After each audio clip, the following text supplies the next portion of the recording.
Hello students, this is question number 5 of exercise 7.2.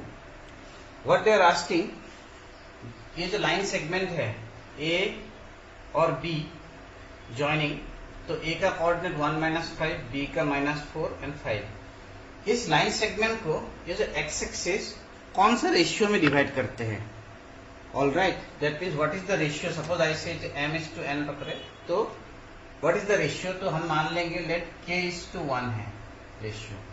Okay, so if k:1 is the ratio that this line segment is divided by x-axis, therefore the coordinates of this point, ये जो point है उसका coordinate कितना होंगे? k into -4, k into -4, 1 into 1 plus 1 into 1 upon k plus 1. Okay, comma. और y coordinate में क्या होंगे? k into 5, that is 5k, 1 into -5, 1 into -5 divided by k plus 1. This is the point of intersection, okay, from the section formula. Now we know that on x-axis पे एक खासियत क्या है कि इसमें y coordinate always 0, हमेशा 0 होता है y coordinate. Therefore ये क्वांटिटी जो है, so write down 5k -5 divided by k plus 1 equal to 0. Because x-axis में y coordinate हमेशा 0 होता है, तो k plus 1 will get multiplied to 0. तो हमारा जो एक्सप्रेशन है वो होगा 5k - 5 equal to 0. Okay, so this implies our k will be 1. उसका मतलब क्या है? अगर k 1 है तो ratio we took k:1, therefore required ratio is 1:1.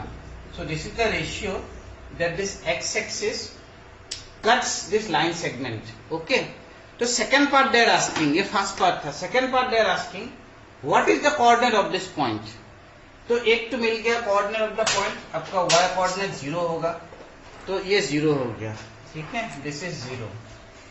For this coordinate k की जगह 1 पुट कर दो, तो ये हो गया -4, ये 1 plus 1 2 हो गया, तो कितना हो गया? -4 plus 1 -3. सो ये वैल्यू होगा आपका -3/2 0. That means at this point the x-axis divides the line segment in the ratio 1:1. So this is question number 5. I hope you understand this.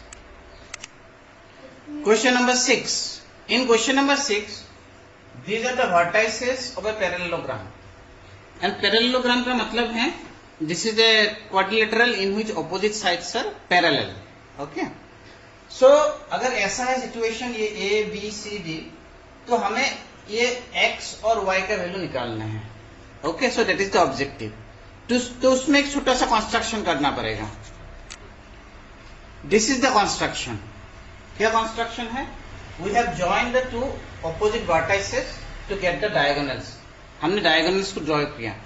क्यों ड्रॉ किया? कि हमें पता है कि diagonals of a parallelogram they bisect each other. Bisect मतलब equal division कर देते हैं. ये जो O है, O is the mid point of AC, O is the mid point of BD. Okay, तो O is the mid point of BD. तो अगर वो अप्लाई करेंगे तो हमें क्या मिलेगा? ये मिलेगा. इसका मतलब हमने जब O is the mid point of BD है, तो हमने क्या किया? मिड पॉइंट फॉर्मूला लगा दिया. ये 4 plus 3/2 and y plus 5/2. So this is the coordinates of O when O is taken as the midpoint of BD. But we know that this O is the midpoint of AC also. So we can write down, ये हम ये लिख सकते हैं कि O is the midpoint of AC. Therefore क्या लिखेंगे? 1 plus x/2 and 2 plus 6/2. So ये हो गया O का कोऑर्डिनेट जब हम O को AC का मिडपॉइंट मानेंगे. ये O का कोऑर्डिनेट है जब हम O को BD का मिड पॉइंट मानेंगे. ठीक है, बट अब डायग्राम में देखो O तो सेम पॉइंट है, वेदर इट इज AC का मिड पॉइंट हो या BD का मिड पॉइंट हो, O तो वही है. उसका मतलब ये दोनों कोऑर्डिनेट जो है they are same. Okay, O is the same. Therefore we can write down, what you can write down, ये जो x कोऑर्डिनेट है, ये x कोऑर्डिनेट और ये x कोऑर्डिनेट इक्वल होंगे. उसका मतलब 4 plus 3/2 मतलब 7/2 equal to 1 plus x/2. 2 cancel, so our x will be equal to 7 minus 1 6. y coordinate में हम क्या लिखेंगे? 5 plus y/2 is equal to 8/2. तो 2 cancel, y will be equal to 3. तो this is the required value of x and y. x का value 6 है, y का value 3 है. I hope you understand this. Question number 7.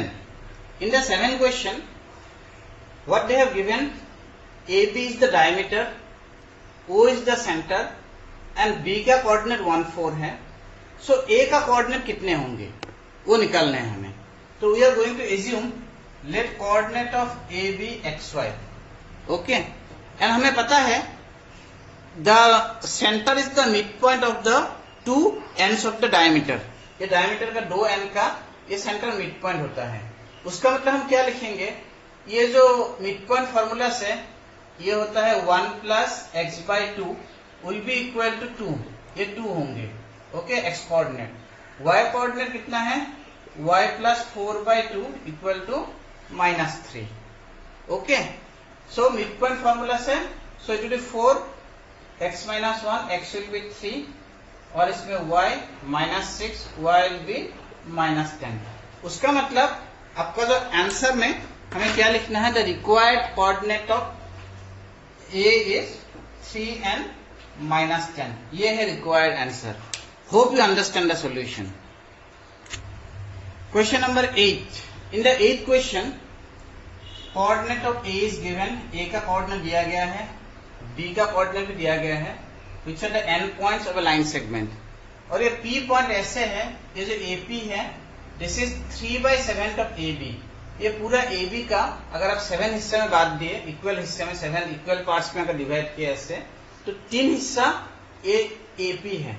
उसका मतलब the remaining part this will be your 4th, क्योंकि 3 + 4 = 7. उसका मतलब ये जो रेशियो है, दिस रेशियो इज 3:4 रेशियो होंगे. Okay, this ratio is 3:4. Therefore here we are in a position to apply the section formula where this is our m, this is our n, और ये x1 y1 x2 y2. So we can apply section formula now.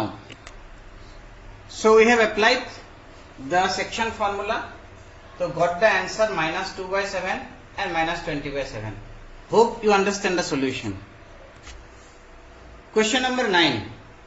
In question number 9, what we have to do, find the points which divide the line segment into 4 equal parts. 1, 2, 3, 4 equal parts. तो इसका मतलब है ये जो part है यहाँ से ये हो गया 1/4, यहाँ से यहाँ तक एक्चुअली 2/4, यहाँ से 3/4 और यहाँ से यहाँ 4/4, मतलब पूरा कंप्लीट 1 हो जाता है. ओके, उसका मतलब ये जो पॉइंट है Q, ये Q हो गया आपका मिड पॉइंट. ये पूरा बीच में होगा 2/4 मतलब 1/2 mid point. And mid point formula use करेंगे हम 2 - 2 divided by 2 and 8 + 2/2. So therefore 0 and 10/2 5. So इसका आंसर 0 and 5 हो गया. तो एक पॉइंट हमने निकाल लिया कोऑर्डिनेट.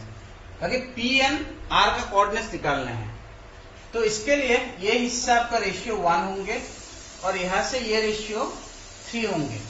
उसका मतलब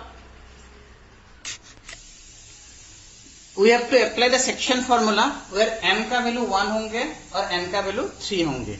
So we are going to apply the section formula now. And this is what we get after calculation कि P का कोऑर्डिनेट -1 and 7/2. So इसका मतलब -1 and 7/2. Now we have to find the remaining point R. R के लिए from here to here this is our 3 and from here to here this is our 1. That means the ratio will be 3:1.